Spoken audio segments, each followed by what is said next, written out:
Hi guys, welcome back to The Baseline. Thank you so much for joining me. Hope you guys are having a great day, great night, great life. So imagine this with me.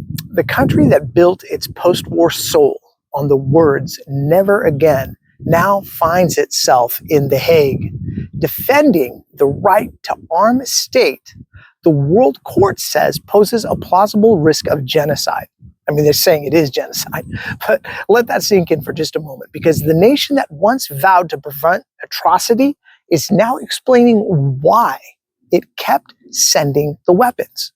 Because history has a dark sense of irony, doesn't it? It doesn't repeat, it prosecutes. Now, Germany isn't accused of pulling the trigger. It's accused of signing the export license after the law said stop. And the case isn't symbolic, it's legal. Now, Nicaragua dragged Germany before the International Court of Justice, arguing that once the ICJ warned of genocide risk in Gaza, every state with power to act had a duty to prevent, not supply. And that duty sits in Article 1 of the Genocide Convention, the very law written after Auschwitz. And here's the twist to all of it. Germany's defense isn't that it prevented genocide. It's that nobody should be allowed to ask if it did. Now, you can't make this stuff up, guys. It is nuts, because it's like showing up to your court and saying, Your Honor, we object to the concept of trials. So let's pause for just a moment, okay? And go back to January 2024. The ICJ declares a serious risk of genocide in Gaza. Now, that phrase isn't emotional, it's legal. It's triggered when evidence shows patterns of killing, displacement, and official language targeting a protected group. Now, once that threshold is crossed, every signatory, Germany, the UK, the United States, all of them, has an active obligation to stop the risk. Not when genocide is actually proven, when it's actually foreseeable. Now, Germany knew this. They got the memo. I mean, they got it literally. And still, they approved new arms exports to Israel. Over $3 billion in military goods since 2003. Thousands of licenses, a pipeline of policy. And after October 7th, that pipeline, it didn't pause, it actually accelerated. Now the World Court is asking, did Germany breach the duty to prevent genocide by continuing supply after the January ruling? It's a straightforward question with explosive consequences.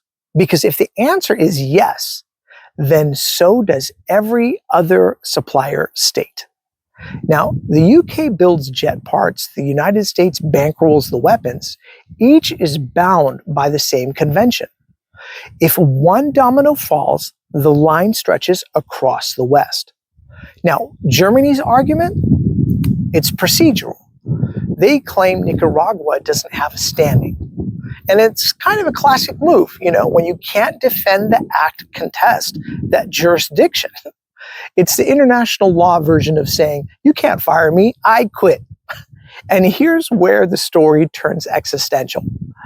Germany's leaders have said for decades that Israel's security is part of Germany's national identity.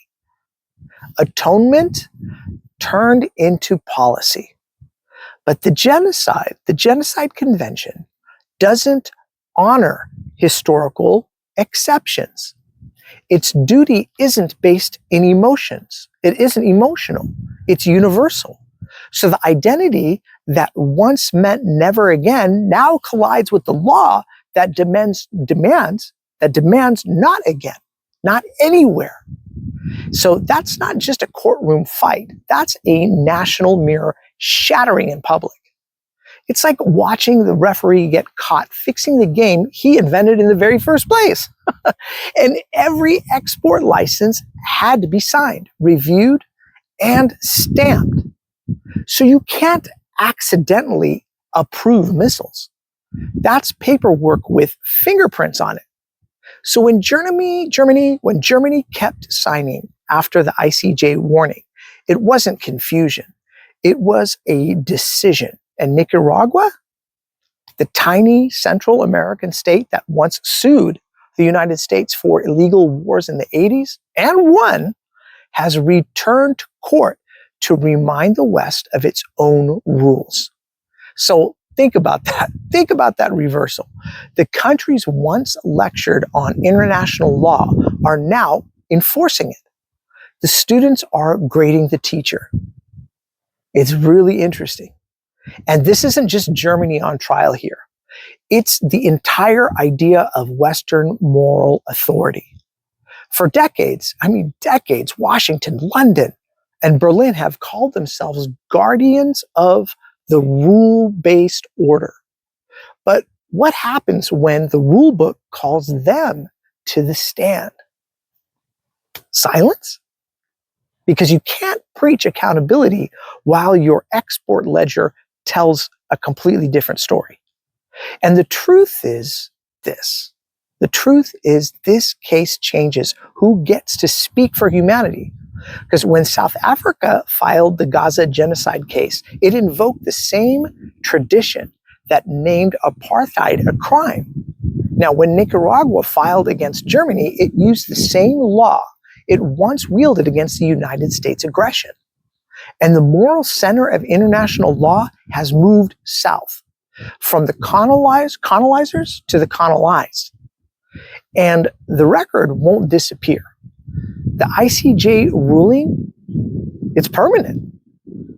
And the export data is archived. And the signatures, they're all logged. So long after politicians spin all this, the documents are going to remain. History doesn't debate them. It cites them. Future generations won't ask, did they know? They'll ask, why did they continue? Because the answer is already visible. Power chose loyalty over law, allies over ethics, strategy over survival. The West told the world it built a system to stop genocide. But now that system is knocking on its own door and nobody's answering. So the forbidden question is this: when never again becomes not our problem, what's left for the moral order that once claimed to save the world? All right, guys, do I have this right? Do I have it wrong? Let me know in the comment section below. I value your opinion, and I read and reply to all the comments. So please let me know what you guys think. Thanks again for watching The Baseline, and we'll catch you in the next round. Okay, cheers, everybody.